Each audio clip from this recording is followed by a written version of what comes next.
آپ سے مخاطب ہیں میری دائیں طرف secretary general Pakistan Tehreek Insaf barrister Salman اکرم راجہ صاحب، میری بائیں طرف leader of the opposition senate میں سینیٹر شبلی فراز صاحب۔ خواتین و حضرات، اس وقت ہم ایک بڑے اہم موضوع پہ، کئی موضوعات ہیں پر دو تین بڑے اہم موضوعات ہیں، ان پہ آپ کے ساتھ بات چیت کرنا چاہ رہے ہیں۔ سب سے پہلی چیز، القادر ٹرسٹ، وزیر اعظم عمران خان صاحب اور بشرا بی بی صاحبہ کے خلاف یہ کیس بنا، اس سے بڑا بھونڈا کیس آپ سوچ ہی نہیں سکتے ہیں۔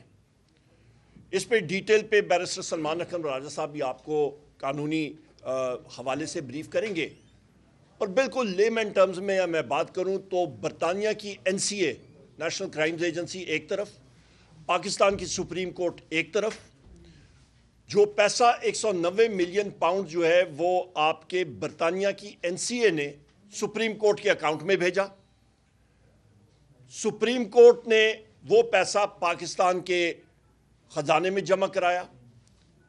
وزیر اعظم عمران خان صاحب کا اور بشرا بی بی کا اس سے کوئی لینا دینا ہی نہیں، اور پھر بھی ان کو وہاں پہ القادر یونیورسٹی، جو وزیر اعظم عمران خان صاحب نے سیرت النبی سکھانے کے لیے آپ حضور نبی کریم محمد صلی اللہ علیہ وآلہ وسلم کی جو سنت ہے، حیات ہے، اس کو سکھانے کے لیے ان کی زندگی کے حوالے سے جو ٹیچنگز ہیں جس سے ہم لوگ سبق حاصل کر سکتے ہیں، اس کے حوالے سے ایک پوری یونیورسٹی قائم کی، اور اس پہ بھی اس حکومت کو بدقسمتی کے ساتھ تکلیف ہوئی، خود تو کچھ کر نہیں سکے، پر اس پہ آ کے نمل یونیورسٹی بنائی، آپ کے شوکت خانم کینسر ہاسپٹلز، ایک نہیں متعدد ہسپتال بنائے، پرائیویٹ ذرائع سے بنائے، القادر یونیورسٹی بنائی، پر یہاں پہ حکومت خود کچھ نہیں کر سکتی، تو جو شخص کچھ کرنا چاہتا ہے تو ان کے راستے میں روڑے اٹکانے۔ بالکل بھونڈا کیس، اور اس کو ہم لوگ کنڈیم کرتے ہیں، اور انشاءاللہ تعالی ہر جگہ پہ یہ چیلنج ہوگا، نمبر ایک۔ نمبر دو اہم بات کہ وہ ہم نوا ہوتے ہیں قوالی میں، ایک گا رہا ہوتا ہے پیچھے وہ تاڑیاں مار رہے ہوتے ہیں، تو جس طرح خواجہ آصف ہو گیا، باقی آپ کے فیصل واوڈا ہو گیا، وہ سارے جو ہم نوا ہیں وہ کل شام سے شروع ہو گئے تھے، اور انہوں نے وہ فیصلہ جو ہے وہ سامنے رکھ دیا تھا۔ او بھائی ہمارا مطلب ان سے میں نے خود بھی ٹویٹ کی، باقی ساتھیوں نے بھی کی، کہ آپ کے پاس وہ فیصلے کی تحریر کدھر سے آئی؟ کیا آپ جج ہیں؟ کیا آپ جیوری ہیں؟ کیا آپ ایکسیکیوشنر ہیں؟ آپ کیا ہیں؟ آپ کی حیثیت کیا ہے؟ آپ اس چیز میں کہاں سے آن ٹپکے ہیں؟ فیصلے کے بعد کوئی بات ہوتی ہے، فیصلے سے پہلے۔ اس کا مطلب ہے کہ جج نے جب بھی فیصلہ کوئی سنانا ہوگا تو اس فیصلے کی تحریر کسی اور جگہ سے وہ بن کے ان کابینہ کے لوگوں کو اور حکومت کے لوگوں کو پہلے سے پہنچ گئی ہے، تو وہ سبجیکٹ جو ہے، جو کورٹ ہے، وہ ایک کینگرو کورٹ ہے، وہ ایک منصفانہ عدالت نہیں ہے۔ یہ تو ہو گئی القادر کے حوالے سے بات۔ دوسری اہم بات پچھلے دنوں پریس میں بھی آئی تھی، اور اس کے اوپر میں ہائی لائٹ کرنا چاہتا ہوں کہ یہ اس وقت حکومت، فارم 47 کی حکومت، ان کی نکمہ توپ میں اس کو کہوں گا، وہ آپ دیکھ لیں، آدھا سال گزر گیا، 6 مہینے اس فسکل ایئر کے گزر گئے ہیں، ابھی تک پبلک سیکٹر ڈیولپمنٹ پروگرام کا خواتین و حضرات 10% بھی اماؤنٹ ریلیز نہیں ہوا، یہ خرچ نہیں ہوا، 10%۔ 6 مہینے اور رہ گئے سال کے، تو 90% کدھر خرچ کریں گے؟ ترقیاتی کام ملک میں ہو نہیں رہا، جو خود انہوں نے پروجیکٹس کے حوالے سے رکھا تھا۔ تو احسن اقبال کیا کر رہا ہے وہاں پہ وزارت میں؟ بیان بازی تو لمبی چوڑی کرتا ہے، پروفیسر بنا ہوتا ہے، پر اس کی جو آپ کی ڈیلیورنس ہے وہ 0/0۔ یہ آپ کی کابینہ کا حال ہے۔ کل رات کو بھی میں نے ٹویٹ کی، فیڈرل بورڈ آف ریونیو، ایک طرف ہم لوگ کہتے ہیں کہ جی ہم لوگ پاکستان IMF کے پروگرام کے نیچے ہے، تو IMF کے پروگرام کے نیچے پاکستان کے ہر شعبے کے اوپر ٹیکس کا بھمار انہوں نے ڈالا ہوا ہے، پر نہیں، FBR کے جو لوگ ہیں ان کو 1010 ہونڈا سٹی گاڑیاں جو ہیں وہ عنایت کی جائیں گی۔ اور بھائی ہم لوگ کوئی برونائی کے لوگ ہیں، ہم لوگ کوئی امیر ترین ملک کے کوئی شہری ہیں، پاکستان IMF کے پروگرام کے اندر ہے، اور آپ جو ہے یہ کر رہے ہیں۔ SIFC کا مجھے بتا دیں کیا کیا ایس آئی ایف سی نے؟ پی آئی اے کی پرائیویٹائزیشن، 85 ارب روپے کی بڈ پرائز، آ کے کھودا پہاڑ نکالا چوہا، آپ کا 10 ارب بھی نہیں آ رہا. یہ حالات کب تک چلیں گے؟ مہنگائی کا حال دیکھ لیں، انڈسٹری آپ کی dead, large scale manufacturing dead. Large scale manufacturing جب زیرو ہوتی ہے خواتین حضرات، اور میری یہ آخری بات ہوگی، اور انٹرنیٹ کے بارے میں بات کروں گا، آپ کا جس وقت لارج اسکیل مینوفیکچرنگ ڈیڈ ہوتی ہے، اس کا مطلب ہوتا ہے کہ گاڑی کا انجن آپ کا سیزڈ ہے، گاڑی چل ہی نہیں سکتی ہے. انٹرنیٹ کے اوپر کیا دنیا کی شارک مچھلیوں کو صرف پاکستان کی کیبل انڈر سی کیبل نظر آتی ہے؟ جا کے اس کو ہی وہ انہوں نے چک مارنا ہے، اور وہ انٹرنیٹ آپ کا خراب ہو جاتا ہے. دنیا کی اور کوئی کیبل نہیں، ہندوستان کی کیبل نہیں، سری لنکا کی کیبل نہیں. ٹارگیٹ ان شارک مچھلیوں نے پاکستان کی کیبل کو کرنا ہے اور کھانا ہے. خواتین حضرات، ہم لوگ کون سی دنیا میں رہ رہے ہیں؟ اور یہ بات میں نے اسٹینڈنگ کمیٹی آئی ٹی میں بھی بات کہی تھی. میں نے کہا تھا یہ سارے لوگ جو ہیں یہ انڈر اوتھ ہیں، اور یہ بتائیں انہوں نے ہم سے غلط بیانی کی تھی. انٹرنیٹ کیبل کے اوپر قطکن لگی ہوئی ہے، سینسرشپ ہو رہی ہے، اور ابھی جو آپ کا فارم 47 کا وزیر اعظم ہے وہ کہتے ہیں جی ہم لوگ ای گورننس اور ای گورنمنٹ کریں گے اور پاکستان کو او بھائی انٹرنیٹ کا بیڑا غرق آپ نے کرنا ہے، خاک آپ نے کرنی ہے. مطلب ای گورننس اور ای بزنس، لوگ رول رہے ہیں، ملک سے باہر پیسہ چلا گیا ہے. 2 ملین لوگ، 20 لاکھ لوگ ملک سے باہر چلے گئے ہیں، اور اس کا آپ اندازہ لگا لیں. یہ آخری بات ہے میری، تقریباً 20 لاکھ روپے فی کس آپ ڈالیں جو لوگ یہاں پہ باہر چلے گئے ہیں، اس کو آپ کنورٹ کریں تو یہ بنتا ہے 14 ارب ڈالر ملک سے 2 سالوں میں چلا گیا ہے مائیگریشن کے ذریعے، جو لوگ یہاں سے چلے گئے ہیں. اور یہاں پہ ہم لوگ آئی ایم ایف کے سامنے بھیک مانگ رہے ہیں 1.5 ارب ڈالر کی. بہت شکریہ جی. بسم اللہ الرحمن الرحیم. آپ کی آمد کا بہت بہت شکریہ. جیسے کہ میرے ساتھی بات کر رہے تھے، ہم آج بالخصوص جو سیرت النبی یونیورسٹی کا کیس ہے، جس کو کہ ایک بہت ہی پہلے بھونڈے طریقے سے چلایا گیا، اس کے فیصلے میں مختلف تاخیر ہوئی، آج بھی ہوئی. کہا جاتا ہے کہ خان صاحب موجود نہیں تھے. خان صاحب تو بھئی آپ ہی کی کسٹڈی میں ہیں، آپ ہی کے اس میں ہیں، اس میں ہے، آپ کی کورٹ میں، آپ کی جیل میں ہیں. تو پھر یہ کیسے ہوا؟ اور ماضی میں تو ہمیں کئی ایسی مثالیں ملی ہیں جس میں کہ چاہے وہ عدت کیس ہو، چاہے وہ توشخانہ ہو، جس میں کہ بغیر ان کی موجودگی کے سزا سنا دی گئی. تو ابھی کیا ایسا مختلف ہے؟ دیکھیں، میں آپ کو بتاؤں کہ جو سیرت النبی یونیورسٹی ہے، یہ خان صاحب کی جو ایک ان کی زندگی کا ایک رویہ رہا ہے کہ انہوں نے ہمیشہ پاکستان کے تشخص کو اجاگر کیا ہے.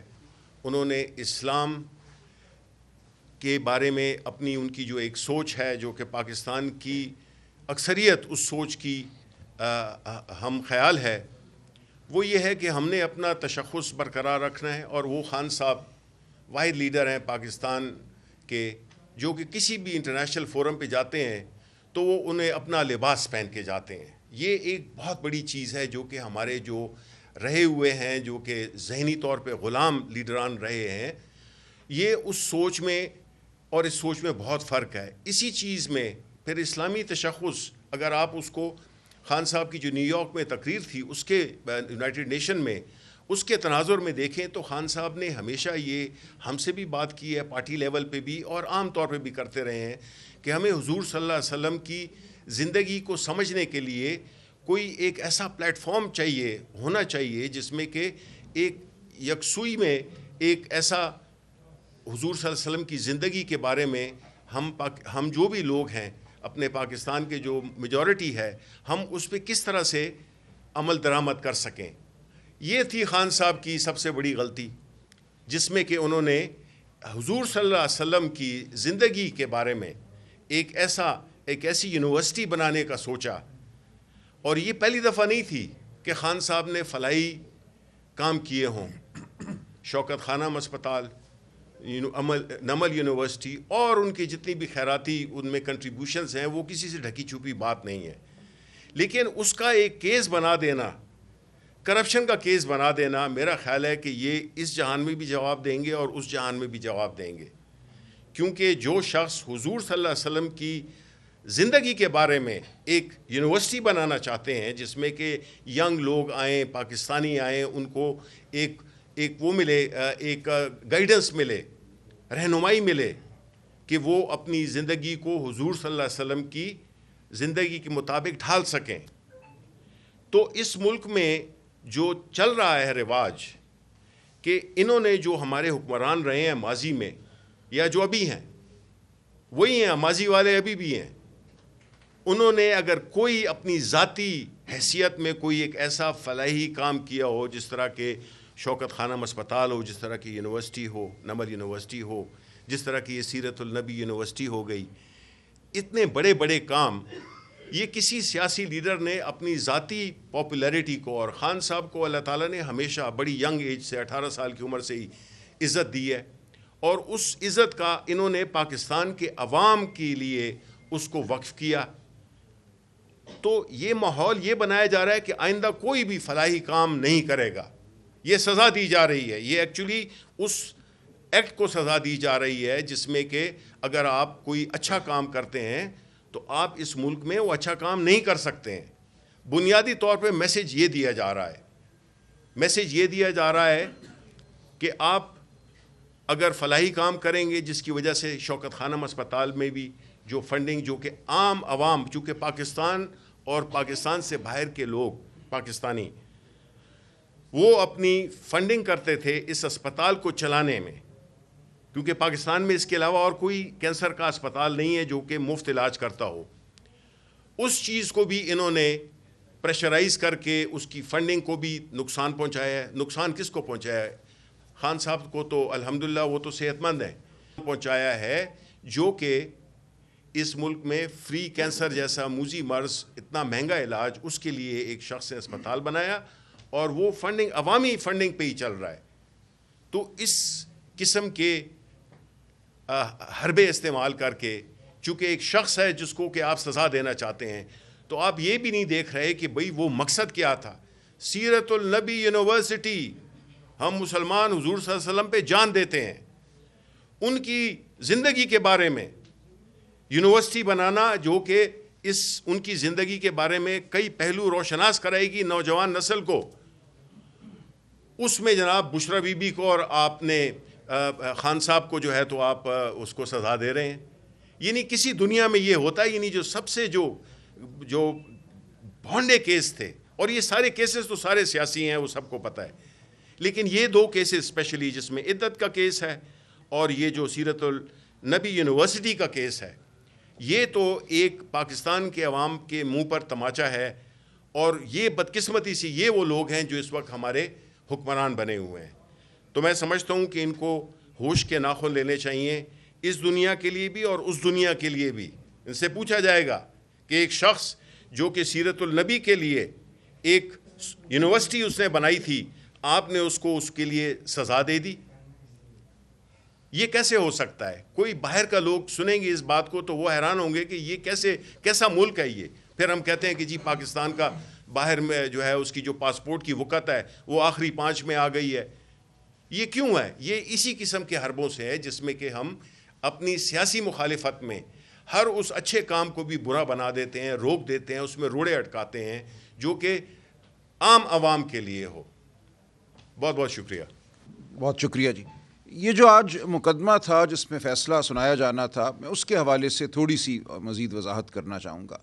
دیکھیے کہ بہت بڑی غلط فہمی پھیلائی گئی ہے کہ اس مقدمے میں کوئی ایسی رقم تھی جو ریاست پاکستان کی رقم تھی، اور وہ پاکستان کی کابینہ نے وزیر اعظم عمران خان کی سرپرستی میں دے دی ملک ریاض صاحب کو، یا اس اکاؤنٹ میں ڈال دی جہاں انہوں نے سپریم کورٹ کے فیصلے کے مطابق رقم جمع کرانی تھی، اور اس سے ان کو کوئی فائدہ پہنچا دیا.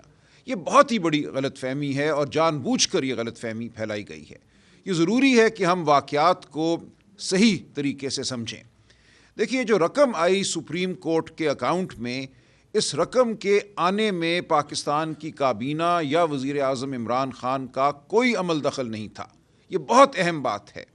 برطانیہ میں کچھ رقم 190 ملین پاؤنڈ ملک ریاض فیملی کے فریز کیے گئے، ان پر قدغن لگائی گئی، اور یہ اس لیے ہوا کہ انہوں نے ایک پراپرٹی خریدی 1 ہائیڈ پارک کارنر جناب حسن نواز سے، جس کے حوالے سے یہ گمان پیدا ہوا کہ یہ اتنی خطیر رقم خرچ کی گئی ہے، اس پراپرٹی کی قیمت وہاں کے جو ادارے ہیں ان کی نظر میں اگر 10 ملین پاؤنڈ تھی تو وہ 40 ملین پاؤنڈ میں خریدی گئی۔ اس لیے ایک تفتیش وہاں شروع ہوئی کہ یہ کیا واقعہ ہوا، اتنی مہنگی پراپرٹی کیوں خریدی گئی، اور اس میں پھر یہ کچھ رقوم تھیں جو وہاں کے جو ادارے ہیں نیشنل کرائم ایجنسی ان کی نظر میں آئیں۔ انہوں نے ملک ریاض کے ساتھ پھر کوئی معاہدہ کیا، وہاں پہ مقدمہ ایک قائم ہوا لیکن وہ آگے نہیں چلا، اس میں ایک سیٹلمنٹ ہوئی نیشنل کرائم ایجنسی اور ملک ریاض خاندان کے درمیان، جس کے نتیجے میں یہ کہا گیا کہ یہ خاندان جو ہے یہ رقم پاکستان واپس لے جائے۔ یہ بہت اہم بات ہے کہ اس رقم کے حوالے سے کسی عدالت نے برطانیہ میں یہ نہیں کہا کہ یہ رقم پاکستان کی رقم ہے، ریاست پاکستان کی رقم ہے، بلکہ یہ بھی نہیں کہا کہ یہ کسی جرم سے حاصل کردہ رقم ہے۔ یہ بہت اہم بات ہے، اور ملک ریاض خاندان یہ رقم اپنے دستخط سے اور اپنی منشا کے مطابق پاکستان لائے۔ انہوں نے سپریم کورٹ میں چونکہ کچھ رقم جمع کرانی تھی، انہوں نے وہاں جمع کرا دی۔ یہ سب کچھ ہوا کابینہ اور وزیر اعظم عمران خان کی کسی بھی قسم کی مداخلت کے بغیر۔ یہ برطانیہ میں ان کا ایک معاہدہ ہوا۔ پاکستان میں صرف اتنی بات آئی، نیشنل کرائم ایجنسی کی جانب سے ایک درخواست آئی کہ یہ جو معاہدہ ہم نے ملک ریاض خاندان کے ساتھ کیا ہے، ہم چاہتے ہیں کہ یہ کانفیڈینشیل رہے، اس کا چرچا نہ ہو، کیونکہ اور بھی لوگ ہیں، اور بھی رقوم ہیں جن کو ہم دیکھ رہے ہیں۔ ہم اس معاہدے کو شاید مثال بنانا چاہیں یا نہ بنانا چاہیں، ہم چاہتے ہیں کہ جو بھی معاہدہ ہم کسی کے ساتھ کرتے ہیں وہ خفیہ رہے۔ تو ہماری اتنی صرف درخواست ہے کہ اس کا پاکستان میں چرچا نہ ہو، اس کو کانفیڈینشیل رکھا جائے۔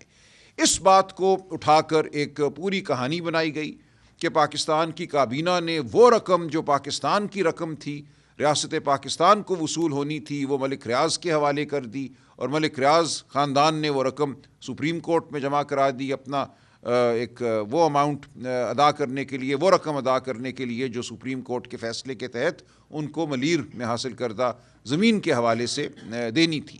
اور ملیر میں حاصل کردہ زمین کیا تھی، وہ بھی ایک ایسی داستان ہے جو ہوش ربا ہے، جس کے بارے میں سپریم کورٹ پہلے یہ کہہ چکی ہے کہ یہ زمین جو سندھ حکومت نے دی ان کو، یہ ڈے لائٹ رابری تھی، یعنی کہ یہ ایک کھلے دن میں ایک ڈاکہ تھا۔ تو یہ تمام معاملات جو ہیں اصل یہ ہیں، ان کو پس پشت ڈال کر یہ کہا گیا کہ یہ وزیر اعظم عمران خان کی ایما سے رقم جو پاکستان کی رقم تھی دے دی گئی ملک ریاض خاندان کو۔ تو یہ تصحیح کر لیجئے، ایسا ہرگز نہیں ہے، اور یہ بات بڑی وضاحت سے اس مقدمے کی شہادت کے دوران عدالت کے سامنے آ چکی ہے۔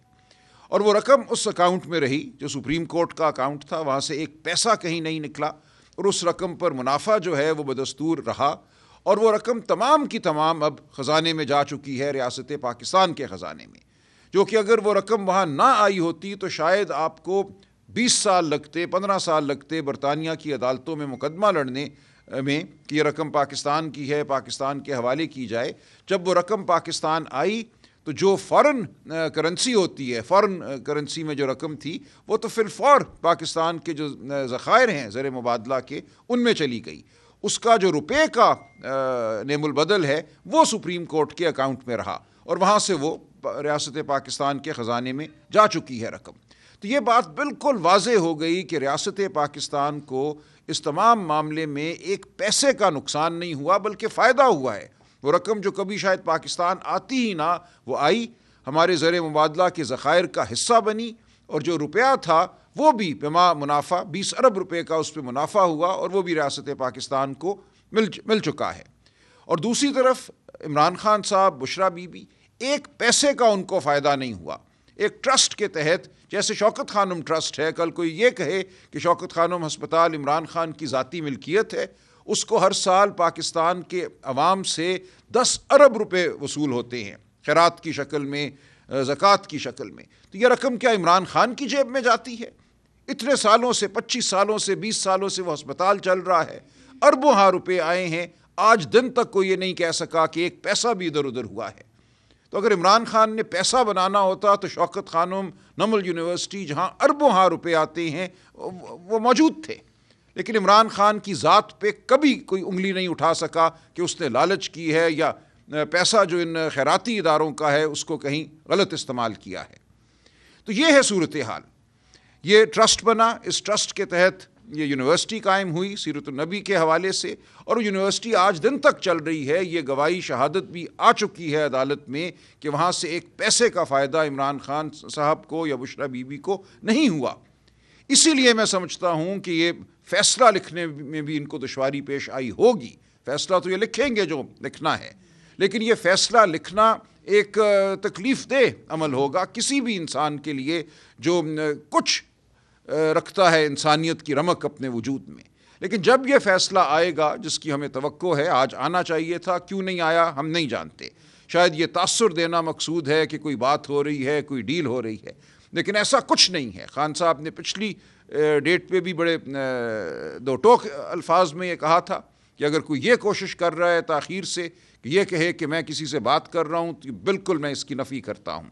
اب جب بھی یہ فیصلہ آئے گا، 17 تاریخ کو آتا ہے، تو ہم اس کو عوام کے سامنے بھی رکھیں گے، پوری دنیا کے سامنے رکھیں گے اور عدالتوں کے سامنے بھی رکھیں گے۔ ہمیں مکمل یقین ہے کہ جیسے ماضی میں سائفر کا مقدمہ ہو، عدت کا مقدمہ ہو، یہ تمام مقدمے ہوا میں اڑ گئے، اسی طرح یہ مقدمہ بھی کوئی وقت نہیں رکھتا، اور یہ ہر جگہ جو یہ فیصلہ ہوگا وہ زوال پائے گا۔ تو ہم لڑتے رہیں گے، پاکستان کے عوام کی عدالت میں بھی لڑیں گے، جو عدالتیں ہمیں میسر کی جائیں گی اب 26ویں ترمیم کے بعد، ہم ان عدالتوں میں بھی لڑیں گے، اور آپ کے ذریعے اپنا پیغام پاکستان کے عوام تک پہنچاتے رہیں گے۔ بہت شکریہ۔ نہیں، میں اس کا جواب دے دیتا ہوں۔ دیکھیں، یہی میں نے عرض کیا نا کہ سپریم کورٹ کے اکاؤنٹ میں ان پیسوں کے آنے میں حکومت پاکستان، پاکستان کی کابینہ، وزیر اعظم عمران خان کا کوئی عمل دخل نہیں تھا۔ یہ پیسے اس اکاؤنٹ میں آئے ملک ریاض اور برطانیہ کی نیشنل کرائم ایجنسی کے درمیان جو معاہدہ ہوا اس کے تحت۔ اس میں حکومت پاکستان کا کوئی عمل دخل نہیں تھا۔ یہ غلط تاثر دیا گیا ہے کہ حکومت پاکستان نے یہ پیسے ملک ریاض کے بہاف پہ یا ان کی جگہ اس اکاؤنٹ میں ڈال دیے جہاں انہوں نے پیسے ڈالنے تھے ملک ریاض نے۔ یہ سپریم کورٹ کے اکاؤنٹ میں براہ راست پیسے برطانیہ سے آئے ہیں۔ ایسا نہیں ہوا کہ یہ پیسے پہلے ریاست پاکستان کی تحویل میں آئے ہوں اور پھر وہاں سے یہ ملک ریاض کی خاطر سپریم کورٹ کے اکاؤنٹ میں ڈال دیے گئے ہوں۔ ایسا نہیں ہوا۔ یہ جاننا بہت ضروری ہے۔ یہ ایک جان بوجھ کر ایک غلط بیانیہ قائم کیا گیا ہے۔ یہ پیسے براہ راست برطانیہ سے سپریم کورٹ کے اکاؤنٹ میں آئے، وہاں پڑے رہے، اور وہاں سے پھر یہ ریاست پاکستان کے خزانے میں چلے گئے۔ تو کہاں یہاں عمران خان نے کوئی فائدہ اٹھایا؟ عمران خان کے ہاتھ میں کہاں تھی وہ طاقت کہ یہ پیسہ وہ اس اکاؤنٹ میں ڈالتے جو سپریم کورٹ میں کھولا گیا تھا؟ یہ پیسہ براہ راست برطانیہ سے آیا ہے، یہ حکومت پاکستان سے ہوتا ہوا وہاں نہیں گیا۔ یہ بات بہت اہم ہے، اور اس پورے مقدمے کو یہی بات ختم کر دیتی ہے۔ پورا ایک جھوٹا بیانیہ بنایا گیا کہ کابینہ سے کچھ چھپا کر یہ رقم جو ہے یہ ادھر بھیج دی گئی اس اکاؤنٹ میں۔ ایسا کچھ نہیں ہوا۔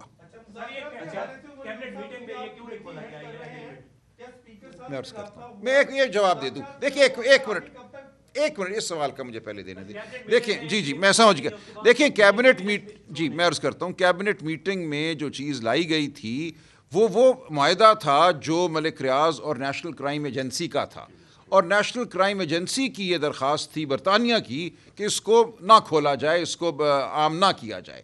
اس میں ہمارا کچھ لینا دینا نہیں تھا۔ ہمیں کیا نقصان ریاست پاکستان کو کہ کیا معاہدہ کیا ہے ملک ریاض نے برطانیہ کی نیشنل کرائم ایجنسی سے؟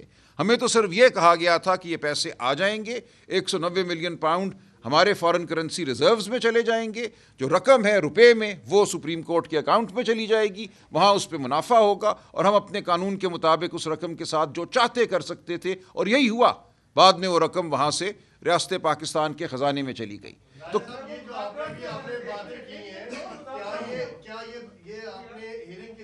جی بالکل، جی بالکل، یہی تو ہمارا دفاع ہے، یہی تو مقدمہ ہے، اور اسی لیے ان کو دشواری پیش آ رہی ہے فیصلہ لکھنے میں۔ جو بیانیہ بنایا گیا کہ جی کابینہ کے حکم سے اور کابینہ کو بتائے بغیر یہ پیسے ادھر بھیج دیے گئے، بالکل لغو بیانیہ ہے۔ کابینہ کے پاس یہ کبھی بھی رقم نہیں آئی، کابینہ کو کبھی یہ اختیار حاصل نہیں تھا کہ اس رقم کو وہ ایک جانب سے دوسری جانب موڑ سکے۔ یہ رقم براہ راست برطانیہ سے اس اکاؤنٹ میں آئی جو سپریم کورٹ نے کھولا تھا.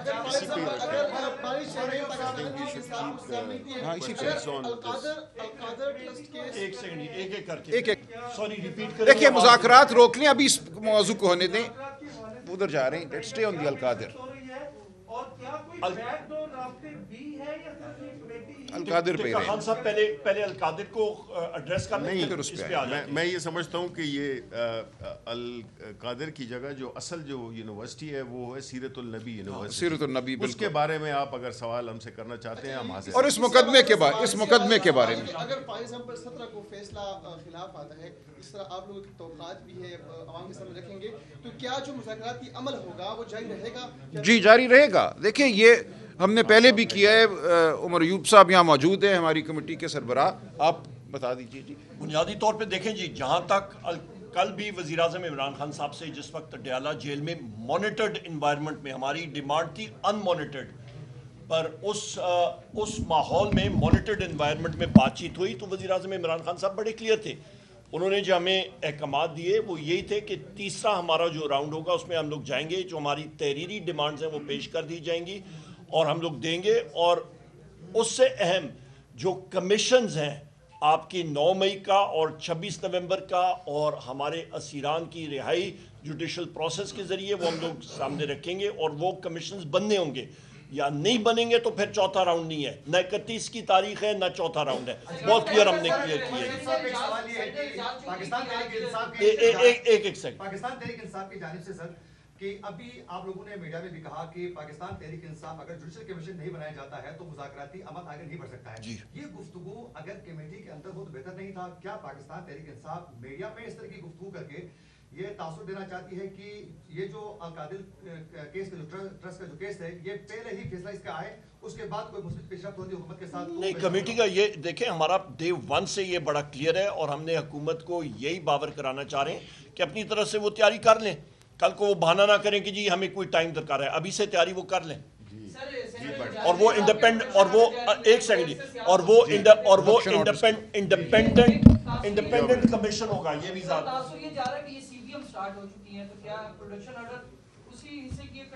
سب سے پہلے تو یہ بڑی خوشائن خبر ہے کہ ہمارے سینیٹر اعجاز چودھری جو کہ پچھلے 1.5 سال سے جیل میں ہیں, اور ان کو باوجود اس کے کہ ہم نے کئی دفعہ خطوط میں بھی اور زبانی طور پہ بھی چیئرمین سینٹ کی طرف ہم نے اپنی ریکویسٹ بھیجی, جو کہ آئین اجازت دیتا ہے اس بات کی کہ جو وہ ہو اپنا جو قیدی ہو یا اس پہ اگر کوئی مقدمات ہوں جیل میں ہوں تو پروڈکشن آرڈرز اس کے ایشو ہو سکتے ہیں, جس طرح کہ اسپیکر نیشنل اسمبلی نے بھی کیے تھے ماضی میں بھی. اور ابھی جو ہے تو یہ پہلی دفعہ ہے جس میں ہم نے کل نہیں جمعرات کے دن ہم سینٹ چیئرمین کے آفس گئے تھے اور ہم نے بڑے اس سے زور سے اس بات پہ دی کہ جی بہت ہو گیا ہے اور آپ جو ہے تو اس کے پروڈکشن آرڈرز کریں. اور آپ کو نظر آنا چاہیے کہ آپ چاہ رہے ہیں بحیثیت کسٹوڈین آف دا ہاؤس کہ ان کو بلایا جائے, اس کے ان کے جو ان کا آئینی حق ہے. تو مجھے خوشی ہے کہ وہ آج ہو گیا ہے. آپ کی اطلاعات کے مطابق ہی مجھے پتہ چلا ہے, سرکاری طور پہ بھی پتہ نہیں چلا, لیکن میں امید یہی کرتا ہوں کہ یہ خبر سچی ہوگی. راجہ صاحب یہ بتائیے گا کہ تیسری دفعہ یہ فیصلہ مؤخر کیا گیا ہے. ناصر جاوید رانا صاحب نے فیصلہ سنانا تھا, پہلے بھی ہم نے دیکھا کہ میڈیا میں چاہے مگوئیاں ہوتی رہی فیصلہ سنانے سے ایک دن پہلے. ابھی شفیع فراز صاحب نے بھی ایسی پیشگوئی کی ہے. یہ بتائیے آپ کیا سمجھتے ہیں کہ ناصر جاوید رانا جو اس کیس کو سن رہے ہیں وہ جوڈیشل مس کنڈکٹ کے مرتکب ہو رہے ہیں اس کیس کے حوالے سے؟ دیکھیے یہ تو میں نہیں کہوں گا. ہم آج موجود تھے وہاں 10 بجے اڈیالہ جیل کے باہر. کبھی بھی ماضی میں ایسا نہیں ہوا کہ یہ مقدمہ 10:30 بجے سے پہلے چلا ہو. ہمیں بلکہ اطلاع دی گئی تھی کہ آپ 11 بجے آئیے. ہم تو حفظ ما تقدم کے طور پہ 10 بجے پہنچ گئے. 20 منٹ مجھے وہاں کھڑا رکھا گیا. جب مجھے اندر جانے کی اجازت ملی, اندر جا رہا تھا تو صحافی دوست باہر نکل رہے تھے. کوئی اس وقت 10:20 ہوں گے کہ جی مؤخر ہو گیا آج فیصلہ. تو یہ بات کوئی سمجھ میں نہیں آئی کہ کیوں آج جج صاحب صبح 8 بجے اڈیالہ جیل پہنچ گئے تھے. کبھی بھی ایسا نہیں ہوا پہلے, اور یہ کارروائی کر کے آج وہ اٹھ کے چلے گئے. تو یہ کیوں ہوا میں نہیں جانتا, لیکن میں اس سے آگے کچھ نہیں کہوں گا. 17 کو دیکھتے ہیں کیا ہوتا ہے. لیکن سوری, میڈیا پہ جو تاثر دیا جا رہا ہے وہ یہ ہے کہ جس میں کہ معلوم نہیں کہ جج صاحب نے یہ کہا یا نہیں کہا, لیکن جو میڈیا میں یہ تاثر دیا جا رہا ہے کہ خان صاحب کی نہ فیملی نہ ان کے وکلاء کوئی بھی نہیں آیا, وہ نہیں تھے, وہ انتظار کرتے رہے. تو یہ بالکل غلط ہے. اس طرح کے موجود تھے, ہمارے وکلاء بھی, بہنیں موجود تھیں اور سب لوگ موجود تھے, لیکن یہ کہا جا رہا ہے, میڈیا پہ یہ تاثر دیا جا رہا ہے کہ کوئی تھا ہی نہیں. سر ایک تاثر تو یہ بھی دیا جا رہا تھا کہ مذاکرات چل رہے تھے, معاملات بہتری کی طرف جا رہے, بار بار فیصلہ لیٹ ہو رہا تھا. تو سر کیا یہ بتائیں نہیں کہ معاملات پہ آ کے رک گئے اور فیصلہ کیوں اچانک سے خلاف جا رہا ہے مذاکرات؟ اس کے بارے میں نہیں دیکھیں, یہ تو چہمگوئی ہوگی نا. ہم نے تو عرض کر دیا ہے کہ مذاکرات کا اس فیصلے سے کوئی تعلق نہیں ہے. ہم کوئی نرمی نہیں مانگ رہے, ہم کوئی ڈیل نہیں کر رہے. ہم یہی چاہتے ہیں آئین اور قانون کے مطابق فیصلے ہوں, اور ہم رہائی بھی عمران خان صاحب کی, دیگر اسیران کی آئین اور قانون کے مطابق چاہتے ہیں. آپ بتائیں جی, خان صاحب آ جائیں گے, انشاءاللہ آ جائیں گے جی.